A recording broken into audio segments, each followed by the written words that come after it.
اعوذ باللہ من الشیطان اللعین الرجیم بسم اللہ الرحمن الرحیم۔ سید اقتدار علی خان۔ میں اپنے دوستوں کا، اپنے رفقائے کار کا، عزیزوں کا تہ دل سے شکر گزار ہوں کہ وہ اپنی مصروفیات کے باوجود ویڈیو سنتے بھی ہیں، دیکھتے بھی ہیں اور اپنی رائے سے مجھے آگاہ کرتے ہیں۔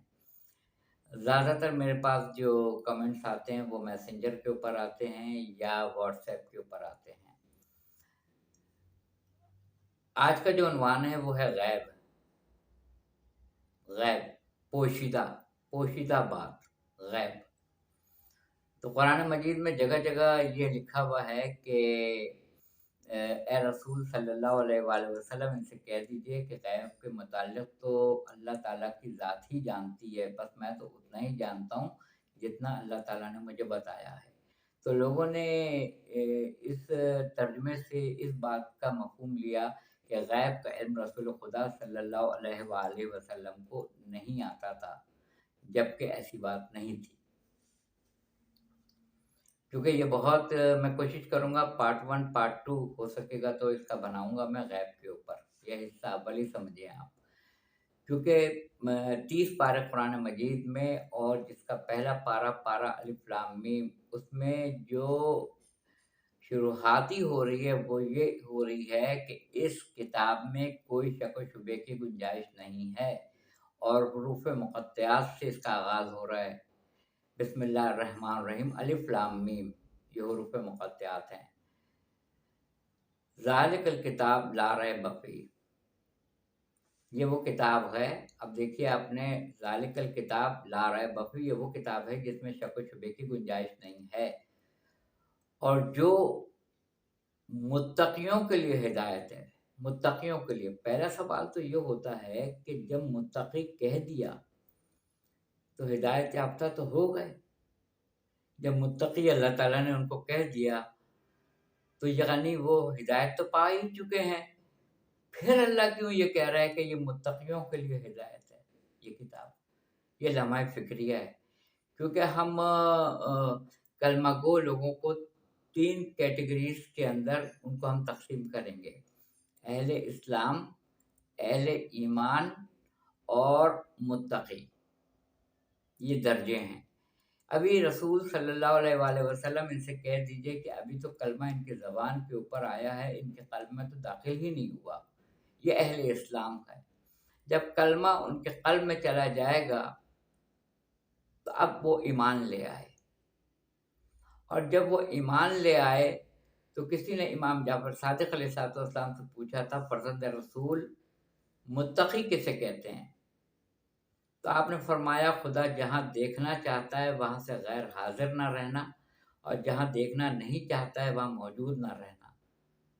یہ سب سے خوبصورت ترین تشریح فرمائی ہے امام جعفر صادق علیہ السلام نے۔ دوسرے الفاظ میں ہم یہ کہیں گے کہ پارہ الف لام میم میں سورہ بقرہ ہے جو 2 سوروں کے برابر ہے، بہت طویل ترین سورہ ہے سورہ بقرہ۔ اس کے اندر اللہ تعالیٰ نے کہہ دیا ہے کہ یہ کتاب ہدایت ہے متقیوں کے لیے، اور اس کتاب میں کوئی شک و شبے کی گنجائش نہیں ہے، جو متقیوں کے لیے ہدایت ہے۔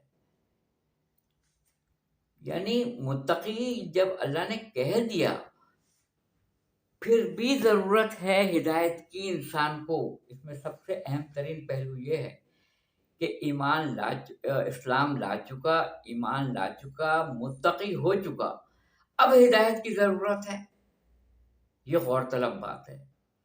یہ کتاب متقیوں کے لیے ہدایت ہے۔ قرآن مجید میں سینکڑوں مقامات پر یہ ہے کہ جنت ہم نے متقیوں کے لیے بنائی ہے، جنت ہم نے متقیوں کے لیے بنائی ہے، جنت میں متقی جائیں گے، جنت میں پرہیزگار جائیں گے، جنت متقیوں کے لیے ہم نے بنائی ہے۔ سینکڑوں آیتیں ہیں قرآن مجید میں۔ سورہ توبہ 9واں سورہ، آیت نمبر 119 جو بسم اللہ کے بغیر ہے: یا ایھا الذین آمنوا اتقوا اللہ کونوا مع الصادقین، اے ایمان والو، پہلا اسٹیج اللہ کا تقوی اختیار کرو۔ ایمان لانا اور ہے، تقوی اختیار کرنا اور ہے۔ اے ایمان والو اللہ کا تقوی اختیار کرو، اور تقوی اختیار کر کے دیکھو رک نہ جانا، بلکہ سچوں کو تلاش کرو اور سچوں کے ساتھ ہو جاؤ۔ تو اگر اللہ تعالیٰ کوئی سچوں کی جماعت قرآن میں نہ دکھائے تو قیامت میں روز حشر میں یہ پوچھنے کا حق ہے ہمیں کہ اللہ تعالیٰ سچوں کی جماعت اگر دکھا دیتا تو ہم اس کے ساتھ ہو جاتے۔ تو وہاں سے آواز آئے گی، کیا اسی قرآن مجید میں جب بنی نجران عیسائیوں کے وقت سے مباہلہ ہوا تھا، جو تلوار کے بغیر تھا، علمیت کی بنیاد پہ تھا، اور انہوں نے جزیہ دینے سے انکار کیا تھا، تو یہاں سے رسول خدا صلی اللہ علیہ وآلہ وسلم ان کی آغوش میں حسین ابن علی اور حسن مجتبیٰ علیہ السلام کا آپ نے بازو پکڑا ہوا تھا، آپ کی پشت پہ خاتون جنت بی بی فاطمہ الزہرا سلام اللہ علیہا تھیں، اور آپ کی پشت پر مولا کائنات امیر المومنین امام المتقین سید العرب علی ابن ابی طالب علیہ السلام کی ذات گرامی تھی۔ یہ چلے تھے جھوٹوں پر لعنت کرنے کے لیے۔ ظاہر ہے کہ یہ آیتیں میں نہیں دہراؤں گا، آپ لوگ نے اس کو بارہا پڑھا بھی ہوگا کہ ان سے کہو کہ یہ اپنے بیٹوں کو لائیں، ہم اپنے بیٹوں کو لاتے ہیں، یہ اپنی عورتوں کو لائیں، ہم اپنی عورتوں کو لاتے ہیں، یہ اپنے نفسوں کو لائیں، ہم اپنے نفسوں کو لائیں، ثم نبتہل فنجعل لعنت اللہ علی الکاذبین، اور جھوٹوں پہ اللہ کی لعنت ہو۔ مگر عیسائیوں پہ لعنت نہیں پڑی، اس لیے کہ انہوں نے فوراً یہ کہا، مباہلہ تو ہوا ہی نہیں ان سے۔ دیکھیے ہے کے اوپر زبر ہے، زیر نہیں ہے نیچے، مباہلہ لفظ نہیں ہے، مباہلہ ہے، زبر ہے، مباہلہ، وہ تو ہوا ہی نہیں، اس لیے کہ انہوں نے فوراً یہ کہہ دیا، ہم تو وہ متبرک مکرم چہرے دیکھ رہے ہیں کہ اگر یہ اشارہ کریں گے تو پہاڑ اپنی جگہ چھوڑ دیں گے۔ اور قرآن مجید کے لیے اللہ تعالیٰ نے کہا، قرآن صامت کے لیے، کہ اس کو میں جبل پہ نازل کرتا تو وہ ریزہ ریزہ ہو جاتا، اور یہ وہ چہرے ہیں جو اشارہ کریں تو پہاڑ اپنی جگہ چھوڑ دیں گے، چاہے قرآن صامت ہو یا قرآن ناطق، دونوں کے لیے جبل پہاڑ لفظ استعمال ہوا ہے۔ بات ہو رہی ہے غیب پہ، تو میں آپ سے صرف ایک سوال کرنا چاہتا ہوں۔ سلسلہ اثنا عشری کے 12 ائمہ اطہار ہیں جو ختم نبوت احمد مجتبیٰ محمد مصطفیٰ صلی اللہ علیہ وآلہ وسلم پہ ختم ہو گئی ختم نبوت، اور ہمارے پاس واضح دلیل ہے ختم نبوت کی کہ ہمارے رسول صلی اللہ علیہ وآلہ وسلم خاتم النبیین خاتم الانبیاء دنیا سے پردہ فرما گئے، اور سلسلہ امامت کا آغاز ہوا، اور پہلے امام مولا کائنات امیر المومنین علی ابن ابی طالب علیہ السلام پہلے امام قرار پائے۔ پہلے امام سے لے کے 12ویں امام تک حجت خدا قائم آل محمد بقیت اللہ بھی ایک بہت ہی اہم ترین عنوان ہے جس کو اللہ تعالیٰ نے باقی رکھا ہوا ہو۔ بقیت اللہ جیسے ناقۃ اللہ ہے، جیسے بیت اللہ ہے، ویسے ہی بقیت اللہ ہے جسے اللہ نے باقی رکھا ہو۔ کس چیز کے لیے؟ آخرین وقت کے لیے، آخرین زمانہ کے لیے، جب دنیا میں چاروں طرف کفر پھیل جائے گا تو وہ جو پردہ غیب میں ہے، وہ امام جو 12ویں امام ہیں، جو غیبت کبریٰ میں ہیں، ان کا جب ظہور ہوگا تو ان کو اس طرح اللہ نے بچا کے رکھا ہے کہ آپ کو لقب ملا بقیت اللہ، وہ جس کو اللہ تعالیٰ کی ذات نے باقی رکھا ہوا ہو۔ سب سے بڑا غیب تو یہی ہے، جو ان کی غیبت پہ یقین رکھیں، اور اس کا تذکرہ پارہ الف لام میم سورہ بقرہ اس میں مل جاتا ہے کہ الف لام میم یہ وہ کتاب ہے جس میں کوئی شک و شبے کی گنجائش نہیں ہے، اور جو متقیوں کے لیے ہدایت ہے، اور جو غیب پہ یقین رکھتے ہیں، نماز قائم کرتے ہیں، اور جو کچھ ہے ان کے پاس اس میں سے اللہ کی راہ میں وہ خرچ کرتے ہیں۔ تو غیب کا تذکرہ تو پہلے ہی مل جاتا ہے، جیسے ہی قرآن شروع ہوتا ہے سورہ حمد کے بعد۔ سورہ حمد پہلا سورہ اور پہلا پارہ جو ہے وہ الف لام میم ہے، اور اس کا دوسرا سورہ سورہ بقرہ ہے، اس میں یہ تفصیلاً گفتگو ہے، ان کی تعریف ہو رہی ہے جو غیب پہ یقین رکھتے ہیں کیا کسی نے فرشتے دیکھے؟ نہیں۔ کیا کسی نے حضرت جبرائیل، میکائیل، عزرائیل، اسرافیل علیہ السلام کو دیکھا؟ نہیں۔ جنت جہنم کو دیکھا؟ نہیں۔ کیا کرامن کاتبین جو سیدھے ہاتھ پہ الٹے ہاتھ پہ ہمارے بیٹھتے ہیں اور لکھتے رہتے ہیں، کیا ہم نے ان کو دیکھا؟ نہیں۔ اللہ تعالیٰ نے قرآن میں فرمایا کہ ہم نے تمہارے آگے پیچھے چوکیدار رکھے ہیں جو تمہاری حفاظت کرتے ہیں، کیا کبھی کسی نے دیکھا ان کو اپنے آگے اپنے پیچھے؟ نہیں دیکھا ہے۔ کیا ہم نے آسمانی وہ کتابیں، وہ وحی الہی جو اتر رہی تھی، اس کا نزول اپنی آنکھوں سے دیکھا؟ نہیں۔ کیوں ایمان لے کر آئے ہم اس وحدہ لا شریک پر؟ کیونکہ سچے رسول نے کہا تھا تو سچا ہے۔ کیوں 4 فرشتوں پہ ہم ایمان لے کر آئے؟ کیونکہ ہمارے سچے نبی نے جو صادق اور امین تھے انہوں نے کہا ہے تو ہم ایمان لے کر آئے ہیں۔ کیوں آخرت کا ایک دن ہوگا جس کے وزن بھاری ہوں گے وہ فائدے میں ہوں گے، جن کے ہلکے ہوں گے وہ نقصان میں ہوں گے، کیا اس دن کو ہم نے دیکھا؟ نہیں۔ کیوں مانتے ہیں؟ اس لیے کہ سچے نبی نے کہا ہے۔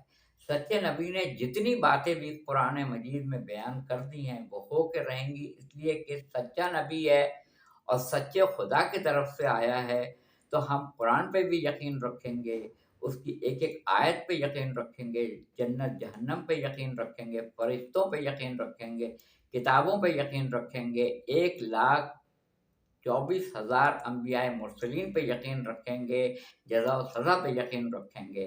اسی طریقے سے ہمیں یقین رکھنا ہے کہ رسول خدا صلی اللہ علیہ وآلہ وسلم یہ فرما کے گئے کہ میرے بعد میرے 12 سردار ہوں گے، یہ صحاح ستہ کی کتابوں میں موجود ہے۔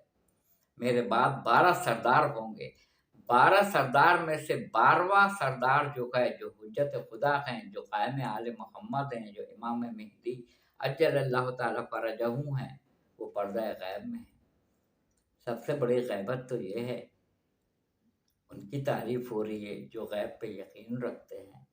اگر آپ کو ان کی غیبت پہ یقین نہیں ہے تو آپ ساری غیبتوں کو مان لیجئے، اور اگر ان کو فراموش کر دیا آپ نے تو گویا آپ نے حکم الہی کو مکمل طور پہ بجا نہیں لایا، آپ اس کو مکمل طور پہ نہیں مانتے ہیں، ورنہ آپ رسول خدا کے فرزند کو جو 12ویں امام ہیں، جو پردہ غیب میں ہیں، ان کی غیبت پہ آپ یقین ضرور رکھتے۔ سورہ کہف میں ہے کہ حضرت موسیٰ علیہ السلام جو کلیم اللہ ہیں، جن کو توریت ملی، جو اللہ تعالیٰ سے کوہ طور پہ براہ راست کلام کیا کرتے تھے، جب دربار میں آپ گئے فرعون کے تو اپنے بھائی حضرت ہارون علیہ السلام کو لے کر گئے، یہ دعا بھی قرآن میں موجود ہے۔ وہاں مکالمے ہوئے، سامری جادوگر نے کہا پہلے آپ دکھائیں گے یا ہم دکھائیں؟ حضرت موسیٰ علیہ السلام نے کہا پہلے تم دکھاؤ۔ انہوں نے رسیاں ڈالی جو سانپ بن گئیں، آپ ڈر گئے، اس ڈر کو بھی آیت نے اپنی جگہ رقم کیا ہے، محفوظ کیا قیامت تک کے لیے۔ آیت ہے اس میں، موسیٰ ڈریے نہیں، اپنا عصا ڈال دیجئے۔ جیسے ہی عصا ڈالا تو وہ اژدہا بن گیا اور تمام سانپوں کو نکل گیا۔ سبحان اللہ، سبحان اللہ۔ تمام جادوگر، سامری جادوگر سجدے میں گر گئے۔ موسیٰ علیہ السلام کے سامنے نہیں، ہارون علیہ السلام کے سامنے نہیں، فرعون کے سامنے وہ تو پہلے سر جھکاتے ہی تھے، اب کہاں جھکایا ہے؟ ہم ایمان لائے موسیٰ اور ہارون کے رب پر۔ تو دیکھیے، جادوگری اور چیز ہے، معجزہ اور چیز ہے۔ جادوگری آنکھوں کی شعبدہ بازی ہے، آنکھوں سے یہ معلوم ہو رہا ہے، جیسے ہم اشارہ کر کے کہتے ہیں نا، فلک پہ دیکھو، آسمان پہ دیکھو، یہ لکھا ہوا نظر آ رہا ہے یا یہ چیز نظر آ رہی ہے، یہ آنکھوں سے آپ کو نظر آ رہی ہے، یہ اور چیز ہے۔ اور جو عقل کو حیران کر دے، جس سے عقل عاجز ہو جائے، عقل میں وہ بات نہ سمائے، اسے معجزہ کہا جاتا ہے۔ تو حضرت موسیٰ علیہ السلام جیسا اولوالعزم نبی پیغمبر، جس کو توریت ملی ہوئی ہے، جو موسیٰ کلیم اللہ ہیں، جو اللہ تعالیٰ سے کوہ طور پہ براہ راست بات کرتے تھے، وہ جب آتے ہیں تو قرآن مجید نے گفتگو رقم کی ہے کہ جن سے ان کی ملاقات ہوئی اس کی تفسیر جو بیان ہوئی ہے وہ حضرت خضر علیہ السلام. حضرت خضر علیہ السلام سے آپ نے ساتھ سفر کرنے کا ارادہ کیا. حضرت خضر علیہ السلام کیا کہیں گے آپ ان کو؟ پیغمبر، نبی، رسول، کیا کہیں گے؟ اللہ نے حکمت دی تھی، دانائی دی تھی. وہ یہ کہہ رہے ہیں موسیٰ تم میرے ساتھ صبر نہیں کر سکو گے. یہ غیب کیسے آ گیا حضرت خضر علیہ السلام کو کہ آپ کے سفر کے دوران موسیٰ علیہ السلام صبر نہیں کر سکیں گے؟ یعنی ایک نبی سے نبی سے ایک حکمت پانے والا، ایک ہدایت پانے والا شخص صرف یہ کہہ رہا ہے کہ آپ غیب کا علم جان رہے تھے اس وقت. حضرت خضر علیہ السلام وہ کہہ رہے تھے کہ موسیٰ آپ صبر نہیں کر سکو گے. ظاہر ہے کہ مجھے یہاں رکنا نہیں ہے. 3 واقعات یہ ہوئے کہ آپ نے کہا میں بالکل صبر کروں گا، کچھ نہیں بولوں گا. کشتی میں سوراخ ہو گیا، موسیٰ علیہ السلام بول پڑے. نوجوان بچے کو دیکھا، اس کو تلوار سے اس کا سر کاٹ دیا، اس کو مار ڈالا. کہا موسیٰ علیہ السلام نے یہ کیا کیا آپ نے اس کے بعد سے ایک شہر میں گئے، وہاں کھانا مانگا، انہوں نے کھانا کھلانے سے انکار کیا. ایک دیوار گر رہی تھی، اس کو موسیٰ علیہ السلام دیکھ رہے تھے کہ خضر علیہ السلام نے اس کو تعمیر کر دیا. آپ نے فرمایا حضرت خضر سے آپ اسی کی اجرت لے لیتے، کاش ہم کچھ کھا پی لیتے. تو کہا کہ میں نے کہا تھا نا کہ تم صبر نہیں کر سکو گے. حضرت خضر جیسی شخصیت اس اولو العزم نبی پیغمبر کے بارے میں جو کلیم اللہ ہیں، جو توریت جن کو ملی ہوئی ہے، ان سے کہہ رہی ہے. وہ شخصیت جس کے پاس صرف دانائی اور حکمت ہے کہ اب آپ کا راستہ الگ ہے اور میرا راستہ الگ ہے. دیکھیے کشتی میں سوراخ میں نے اس لیے کیا تھا کہ وہاں کا بادشاہ جو تھا برابر کا، جو پڑوس کا بادشاہ تھا، وہ ہر دفعہ آتا تھا اور ایک کشتی پہ قبضہ کر لیتا تھا، اور ان کا ذریعہ معاش کشتی رانی تھی، اس سے وہ گزر اوقات کیا کرتے تھے. تو میں نے اس کو عیبدار کر دیا تاکہ اس کو وہ لے نہ سکے. دوسرا یہ کہ میں جانتا تھا کہ اس بچے کے والدین مومن اور مومنہ ہیں.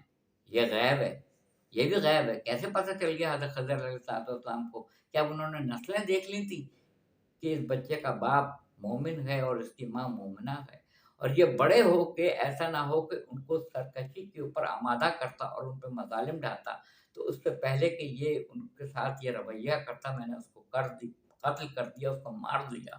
یہ سب غیب ہے، سارا غیب ہے.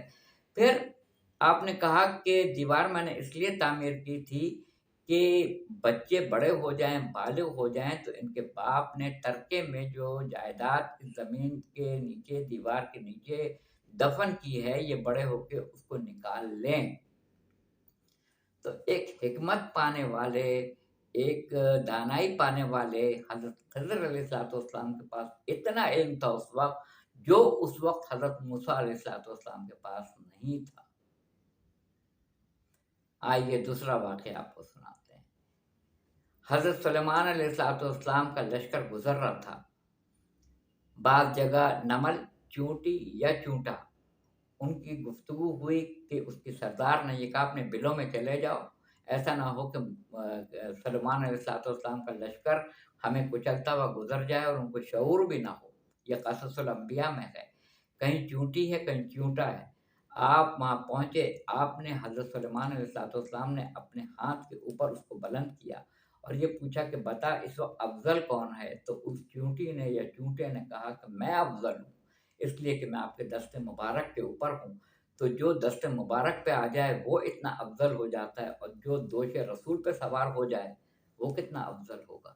یہاں سے آپ اندازہ لگا سکتے ہیں جو دوش رسول پہ سوار ہو جائے وہ کتنا افضل اور کتنا مکرم ہوگا. دوش رسول پہ سوار ہوا بت شکنی کرتے وقت امیر المومنین علی ابن ابی طالب علیہ السلام.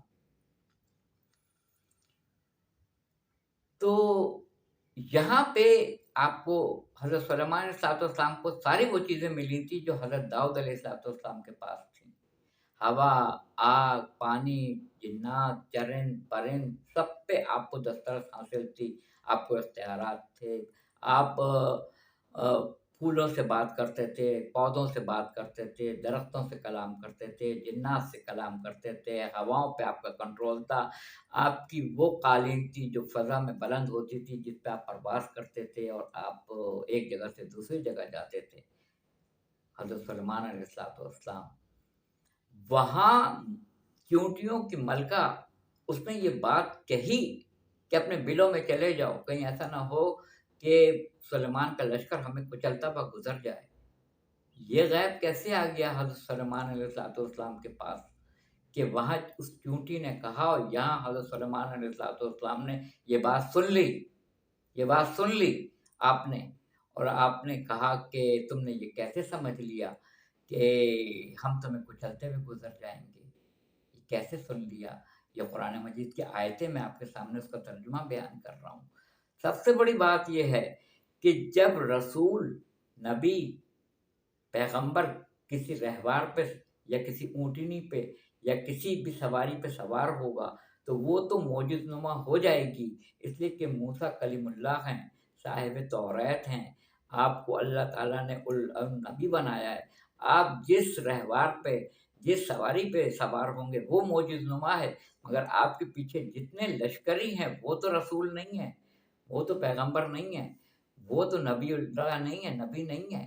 ان کو کیسے پتہ چلے گا کہ کس طرح سے قدم اس طرح چلانا ہے رہوار کے کہ کوئی چونٹی اس کے نیچے نہ آ جائے؟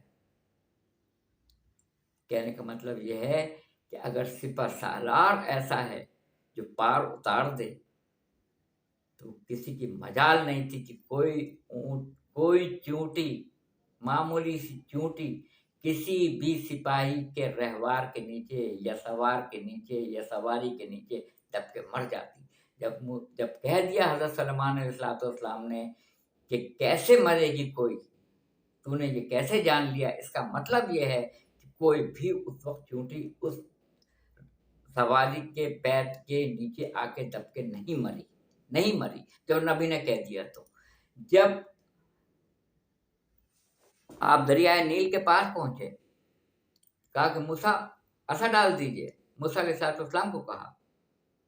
سب سے زیادہ قرآن مجید میں تذکرہ بنی اسرائیل میں حضرت موسیٰ علیہ السلام کا آیا ہے، سب سے زیادہ، اور 17واں سورہ بھی ہے، سورہ بنی اسرائیل۔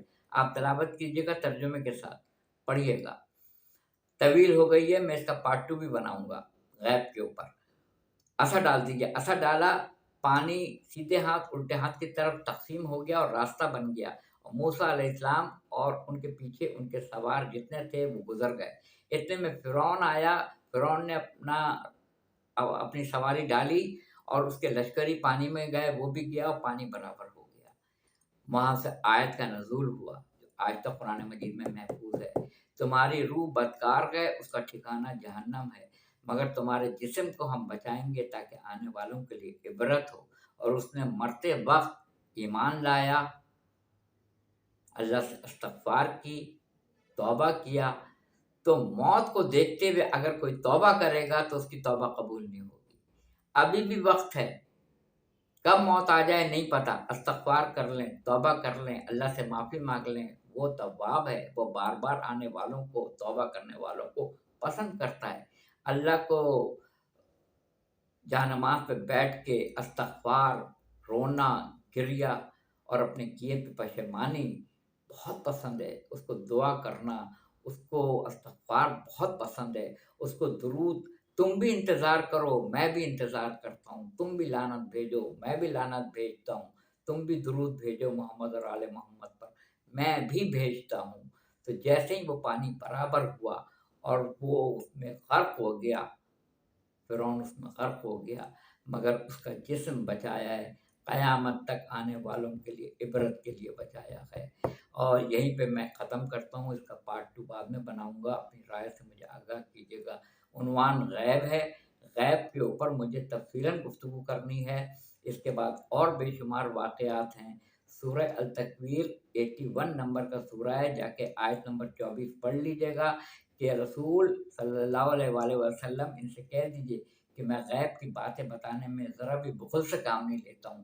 بخل وہ کرتا ہے جس کو 10 میں سے 8 کے جواب آتے ہوں، 10 میں سے 7 کے جواب آتے ہوں، 10 میں سے 5 کے جواب آتے ہوں، بخل وہ نہیں کرے گا جس کو 10 میں سے 10 کے جواب آتے ہوں، وہ بخل نہیں کرے گا، وہ اس میں فراغ دل ہے، اس کو سارا علم اللہ تعالیٰ نے دے دیا ہے۔ اے نبی، ہم نے صلی اللہ علیہ وسلم، ہم نے آپ کو ہر وہ کل دے دیا جو آپ نہیں جانتے تھے۔ ہم سلسلہ کلام کو یہیں سے جوڑیں گے جہاں سے اس کو ابھی ہم منقطع کر رہے ہیں۔ اپنی رائے دیجیے گا۔ وآخر دعوانا الحمدللہ رب العالمین۔